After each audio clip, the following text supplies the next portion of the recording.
he's doing some questionable stuff in the school, and they're Yeah. like, well, what are you willing to say?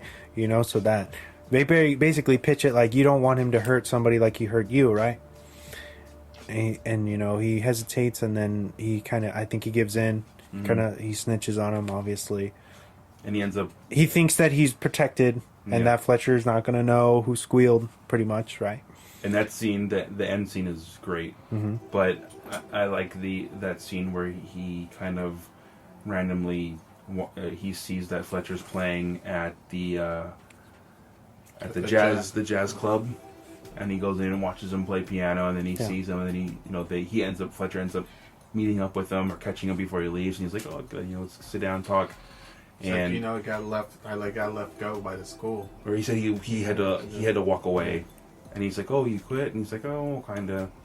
He's like, there's some pressure, but he's like, I guess some student from Sean's class said some things in court that the school didn't like. And he's like, I don't know why anybody would have anything bad to say about me. Yeah. And sarcastically saying that, and you see Andrew start busting out. Yeah, and I think that line was perfectly met. Like, what's the most dangerous words in the English language? Good job. Good job. Yeah. And I was like, whoa. Yeah. He's like, oh yeah, if they wouldn't thrown that symbol at him, like he wouldn't have come back. He's obviously talking about famous jazz player.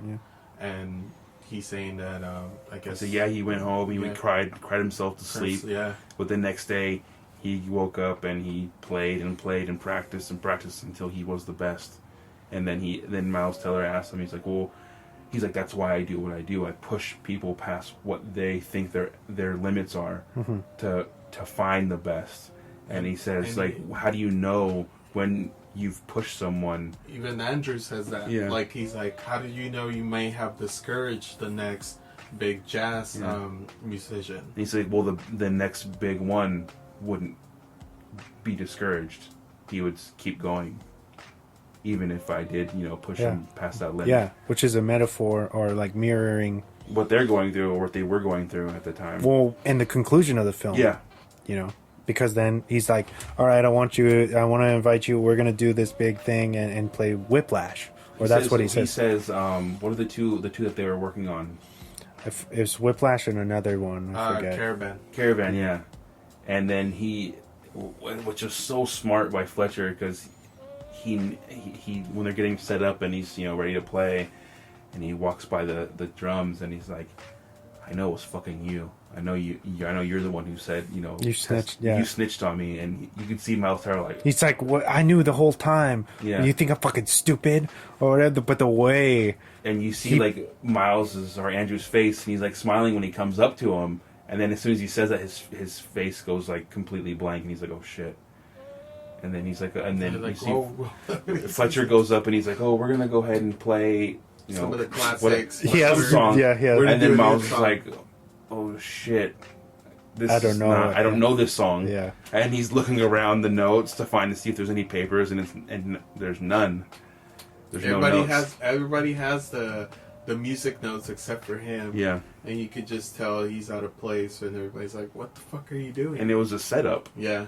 And before that scene, when they're getting ready to go up, he's like, I want you to know these critics out here, these guys. He's like, if you do really good, you could be in Lincoln Square, or you could be in, you can be signed to some deal or whatever, because if you do really good, that you're gonna get noticed. He's like, but remember, if you mess up, these guys don't forget. And that's what Fletcher's plan was the whole time, was to fuck him over. Yeah. Because he said these guys are never gonna forget. If you're doing shit on the drums, if you choke, yeah, they're gonna be like, oh, this guy's fucking useless. Yeah.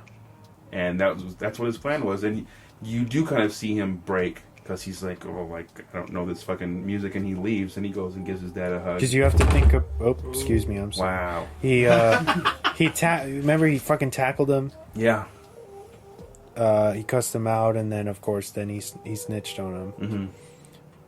So I feel like, of course, he was hurt because I think in his own fucked up toxic way, Fletcher like loved this guy. Mm-hmm. You know what I mean? And he knew that he was the best, but he wasn't ever going to say that to his face. Yeah. Because he believes that's like poison. You know what I mean? In his own logic.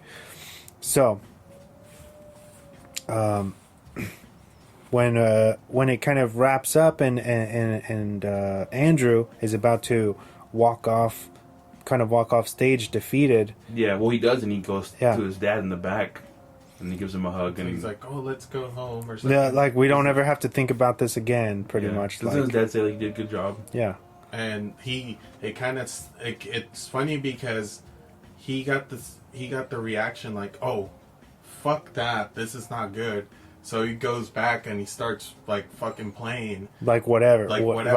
like freestyle, and then Fletcher walks over, initially pissed, like, Yeah, he's like, "What the fuck are you doing?" I like how and then he hits the cymbal, and then like it almost hits him in the face, and he's like, "Oh shit!" And he kind like, "What are you tries to doing? play it off. and he's Caravan, like- I'm gonna cue you in. yeah, And that so was they start- such a cool scene. How Yeah, how and it ended. and because you see, like they kind of lock eyes, and they do this thing, this transition between their eyes, and Fletcher takes off his fucking blazer. And he's like, "All right, we're gonna go I for this. feel We're gonna it. go I for feel it, this." yeah. Yeah, and I feel like that's the perfect conclusion because it mirrors the story he was telling him. Is that he threw a fucking chair at him or whatever, but the next day he came in and he fucking played his ass off beautifully, perfectly, you know what I Yeah. mean? And that's exactly what Andrew does. He's like, "No, fuck that. I'm not gonna give up. I'm gonna do what I know," you know what I mean? And come in and because I feel like jazz in a way, it was like the first rebellion, you know what I mean? Before fucking rock and Yeah. fucking, you know, Yeah, jazz all is these- like the beginning of all music almost. You can all music's origin is kind of yeah. centered around jazz, or the beats and everything of And it's jazz. kind of one of the oldest and long-standing genres going to date because that dates back to the 1920s and stuff almost, you know. Yeah. So like, for it to be still popular with the youth and shit, like it's kind of cool. And then you could kind of tell like this is like, I feel like, I don't know what you got, but I feel like that was Fletcher's idea the whole time, was to make him good, because he wouldn't have brought him in if he wouldn't think he wouldn't bother with him. To get that point, get to that point. Yeah. And that's why they say, well, the next big person wouldn't give up, Yeah. right? And he's like, "No, I can't." Do you, He's given the chance to retreat. do you think that was Fletcher's objective at the end, or do you think it really was just to fuck him over? Do you think he anticipated? no. I think it actually, for me, I'm going to answer it, and then you can answer. Sorry. Okay, yeah. I think it was his intention, just to fuck him over and make him look like a fool in front of everybody. I agree. No, I feel like his end game before he snitched Yeah.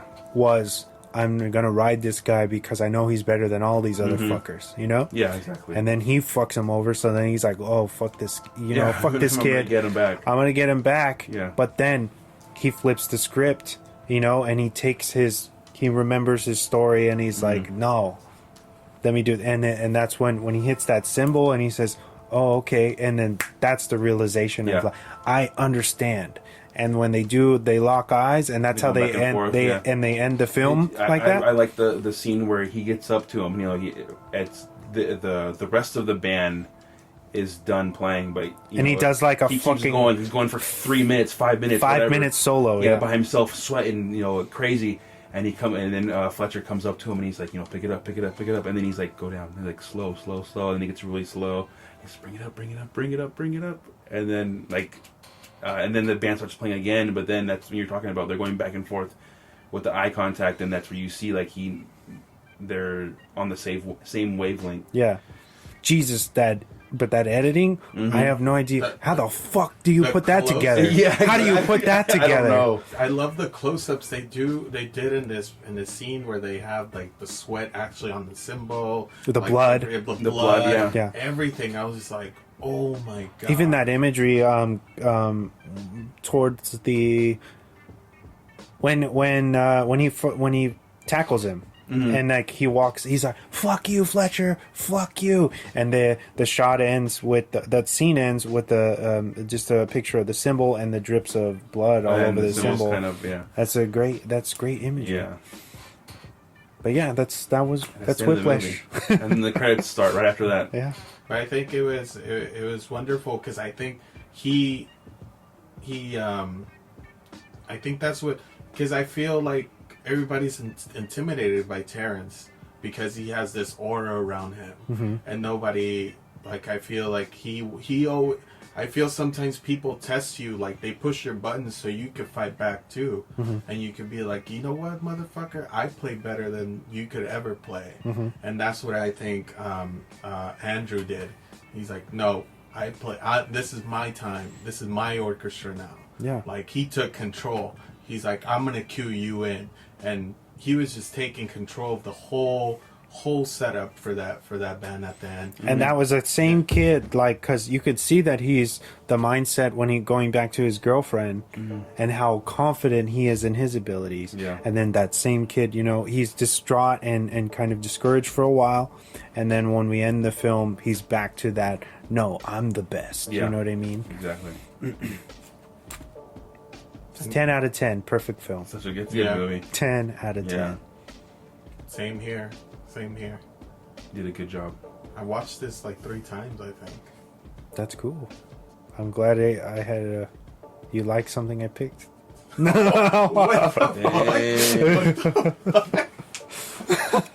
I'm just kidding. I actually have a Jimmy Fallon interview. Oh, nice. Queued up for Miles Teller Oh, yeah. for like a promotion junket for nice. Whiplash. for Whiplash. Nice. You want to drop into it? Yeah. Let's do this. This movie, Whiplash, Yeah. you play a young drummer in the film, and it has to be really you playing. Oh yeah, I mean, I started playing when I was 15. You know, I got a drum set because I thought, you know, I played piano and saxophone, and that was cool. But as I started getting older, I was like, oh man, the drummers, you know, the coolest guys, Quest knows. It's just like, yeah, you just hang in the back and like, yeah, you know, and drummers, they, you know, you're in the pocket and you're playing the beat, and so yeah, I just asked for a drum kit, and you have a picture right there of. There's Miles at 15. I was a young-looking 15. I mean, that's. Yeah, I you're look a like a little- meerkat A meerkat popping poking, up, just. popping up Yeah. behind that giant drum set. But I guess yeah. my dad, you know, because it comes in pieces, and so my dad was assembling it the night before, and the toms are actually reversed, and the hi-hat was all messed up, but it was, you know, my parents were always very, my mom wanted all of her kids to play music, and my house was constantly filled with, you know, music and kind of controlled chaos, but... Oh, really? Yeah, I think she wanted a Partridge Family kind of thing. Really? Like, dead serious. And then my dad, oh yeah, I forgot, but my dad, I started playing in bands and stuff, and he goes, you know, he's like, I played in a band for a little bit. I'm like, Dad, I had no idea you played an instrument. You know, what did you play? He goes, I played a rock tambourine. And he's like, but nobody really wanted to be in a band with a rock tambourine. player. tambourine, yeah, that's it's kinda pretty- like when you start with that, yeah. I mean, when you're getting You into gotta it, really it's- get into it, yeah. You gotta really go for it. That's rock tambourine time, yeah. That's, yeah. Well, you know, rock it's what not was the really- name of his band? Yeah. Go Yeah. for it, Frank. Show him what's up, Boom. Frank. Frank, give him a little. Yeah, that's rock tambourine. But so I watched this film and I couldn't believe it. I said, well, there's no Yeah. way it's as a stunt double or something, Yeah. because you were really playing it. Did you have to practice? Yeah, it was for this insane. I movie? mean, I don't, you know, I played drums, you know, for many years. I played, you know, kind of, I say like Florida rock and roll, which is, you know, Leonard Skinner? No, literally, we're covering like, you know, Creed at some point, and Yeah. like Puddle of Mud, and just so Lord, funny. oh, yeah. Yeah. Go for that, yeah. But you do Eddie Vedder Muffin Man, right? Any of that stuff? That was, yeah. Oh, yeah. Oh, We my were God. talking about that the other day. No, I got it. So funny. No. But anyway, yeah, sorry, we're geeking out. You were saying so you played Creed. I played, but I never played Creed yet. But I Did played. you teach yourself? Or you... Yeah, I just kind of picked it up, and every other instrument I got lessons, like piano I got lessons, and you know, saxophone I got lessons, but drums I felt like I just kind of had a natural, you know, knack for it, and I picked it up pretty quick. But jazz drumming is its own animal and everything. I always felt like I was coming in. You're coming in early just because the timing of everything, and these jazz drummers that I was watching, like Joe Jones and Buddy Rich, I mean, just such a level of percussion skill. I mean, really kind of virtuoso. You have to hold it differently? I mean, that was the thing, like the fundamental thing of holding a stick is differently. And so instead of kind of this more vertical, hitting with it, it's more of a flick. And